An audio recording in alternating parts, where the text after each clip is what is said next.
En el relato de la crucifixión se encuentra un rastro de dolor y sufrimiento que se remonta a la antigüedad. Este método de ejecución, que algunos atribuyen a los persas hace más de 2 milenios, se considera uno de los más crueles inventados por el hombre.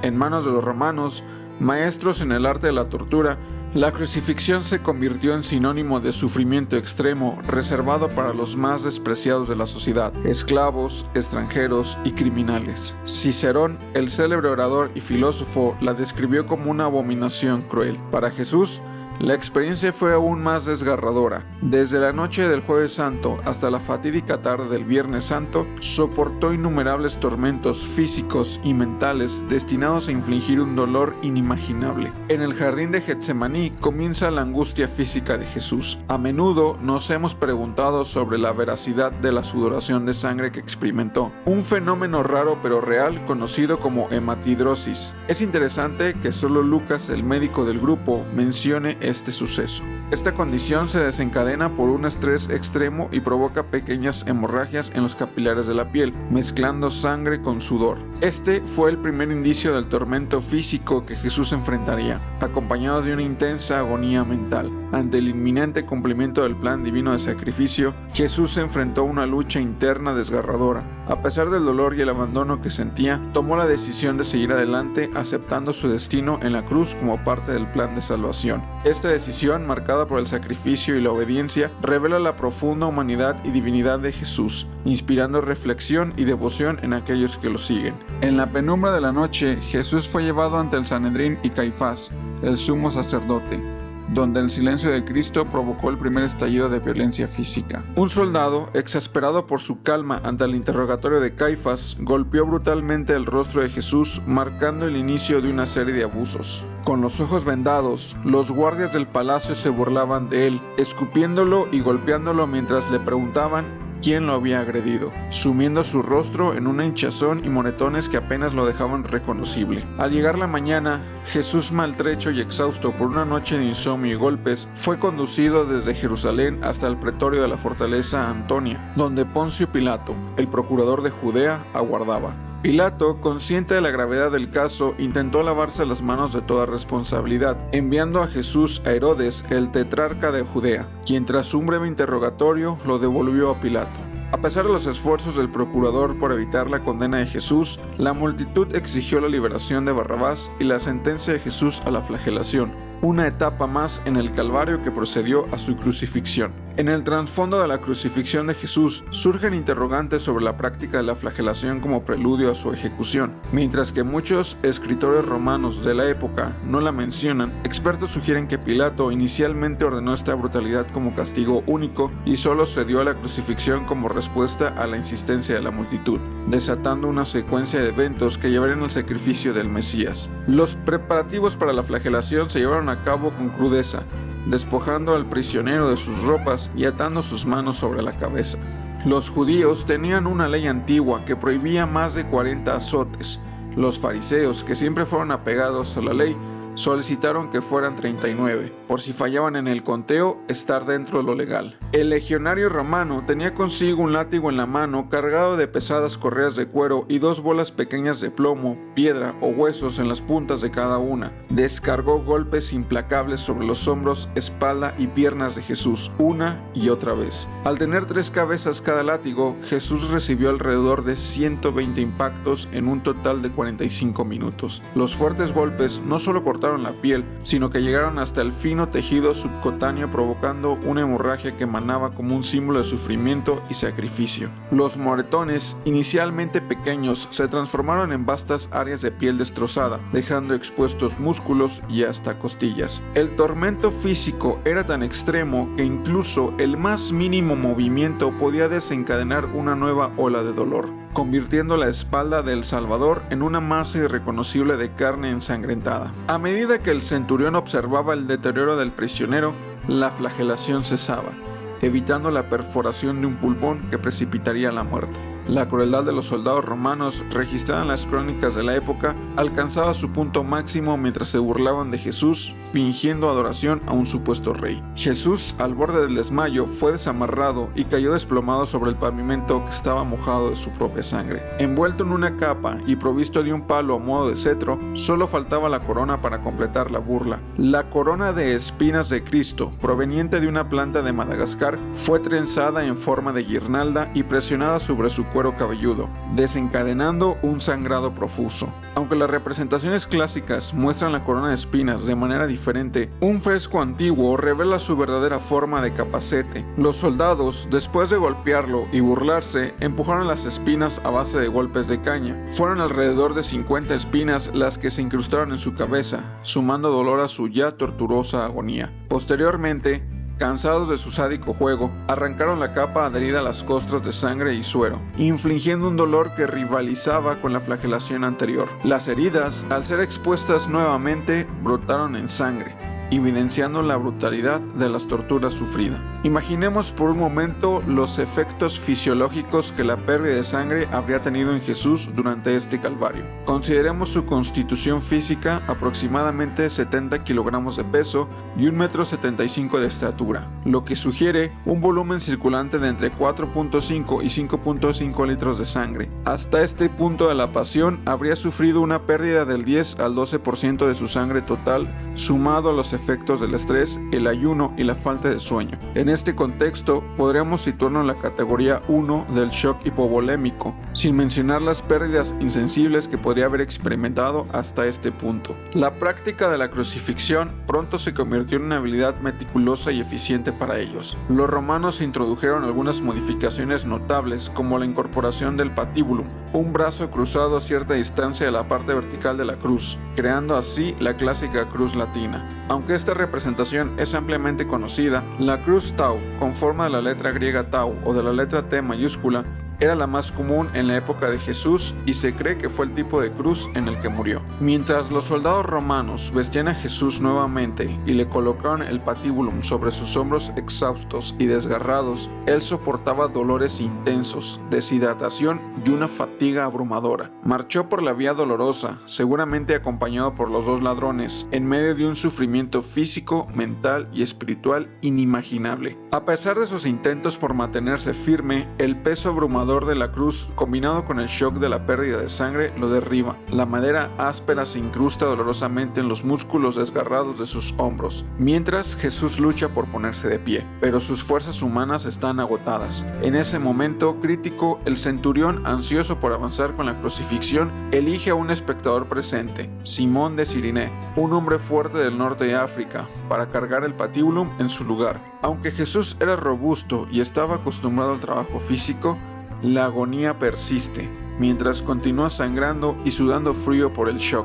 Con cada paso, el sufrimiento se intensifica, especialmente al enfrentarse a la cuesta arriba en el último tramo del camino hacia el Gólgota. Finalmente, llega al lugar de la crucifixión, donde es despojado nuevamente de sus ropas, dejando solo un calzón corto en cumplimiento a la tradición judía. La tortura de la crucifixión se inicia con un acto tradicional. Ofrecen a Jesús vino mezclado con mirra, una suave mezcla analgésica que él rechaza. Con decisión, los verdugos ordenan a Simón colocar la cruz en el suelo, y en un instante, Jesús es arrojado con violencia sobre la madera, con sus hombros presionados contra ella. El legionario, con precisión práctica, busca el punto exacto en la muñeca de Jesús y clava un pesado clavo de hierro dulce a través de la madera. Con movimientos hábiles y rápidos, repite la acción en el otro brazo, asegurándose de que los brazos no estén demasiado extendidos para permitir cierta flexibilidad. Mientras tanto, la forma de la cruz, con su travesaño móvil y su poste vertical,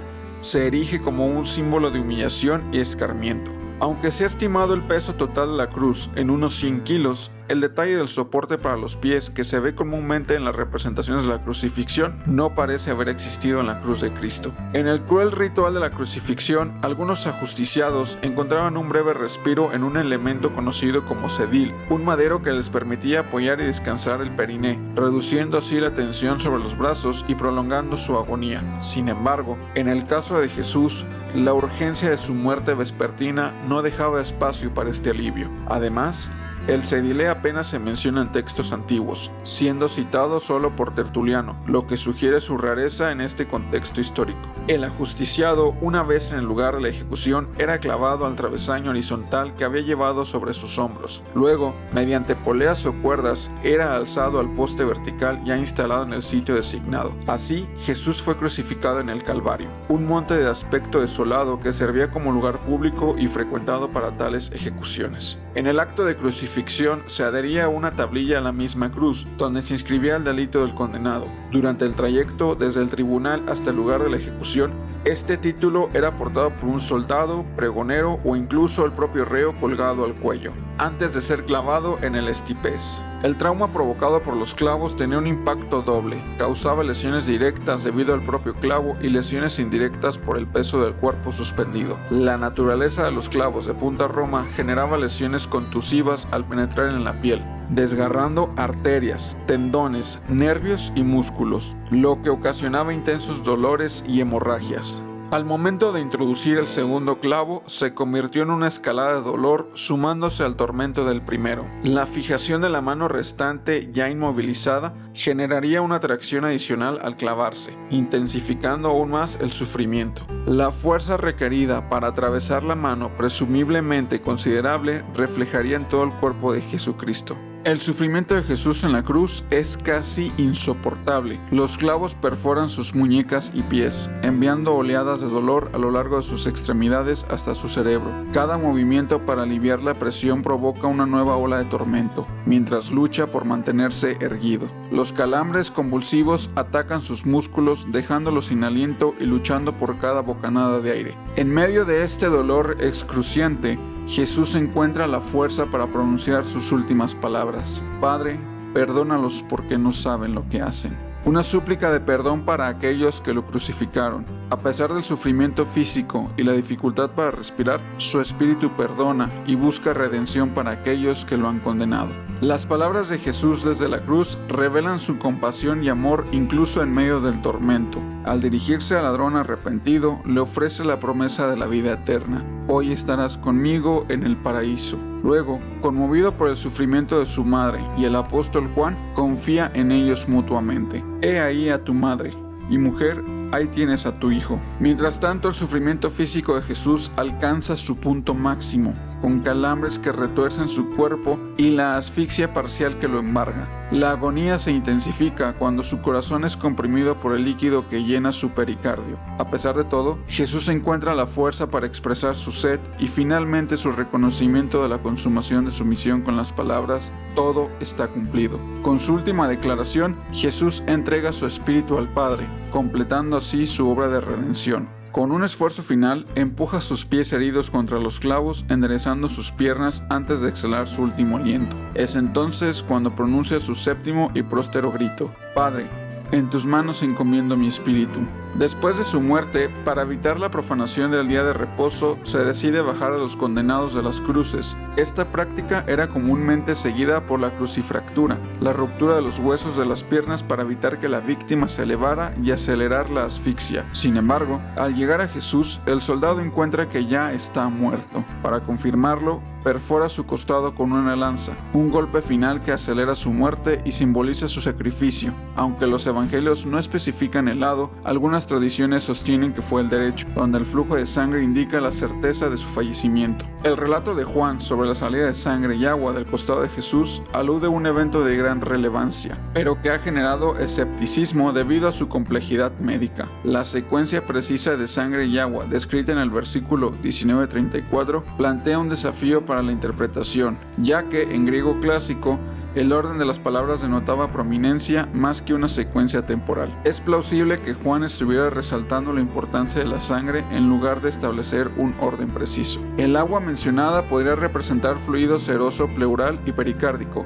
que probablemente precedió el flujo de sangre y fue de menor volumen. Este fenómeno podría explicarse en el contexto de la hipovolemia y la insuficiencia cardíaca inminente, donde los derrames pleurales y pericárdicos podrían haber contribuido al volumen aparente de agua. Además, la muerte repentina de Jesús, que sorprendió incluso a Poncio Pilato, sugiere la posibilidad de un evento terminal catastrófico, como una rotura cardíaca debido a un infarto agudo de miocardio transmural, como consecuencia de las lesiones sufridas durante la crucifixión y la hipovolemia asociada. La incertidumbre sobre la causa exacta de la muerte de Jesús persiste, planteando diversas teorías que buscan explicar este evento trascendental. Algunos sugieren que la intensidad del sufrimiento físico, combinado con la pérdida masiva de sangre y el agotamiento extremo, pudo haber acelerado su muerte, respaldado por su incapacidad para cargar el patíbulum. Esta interpretación apunta hacia un cuadro de shock hipovolémico y asfixia por cansancio, potencialmente culminado en una insuficiencia cardíaca aguda.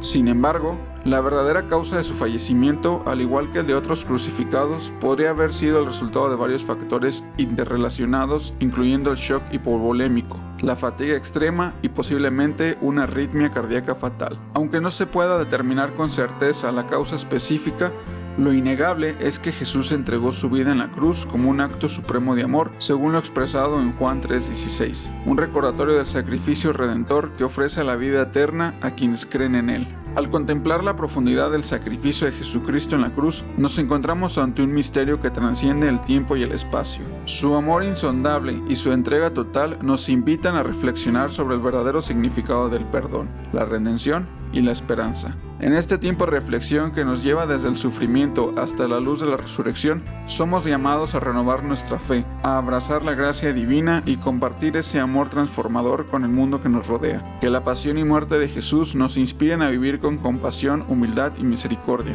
recordando siempre el poder sanador y redentor de su sacrificio en la cruz. Jesús hoy te dice de una manera muy personal: mira la cruz, esa es mi más grande prueba.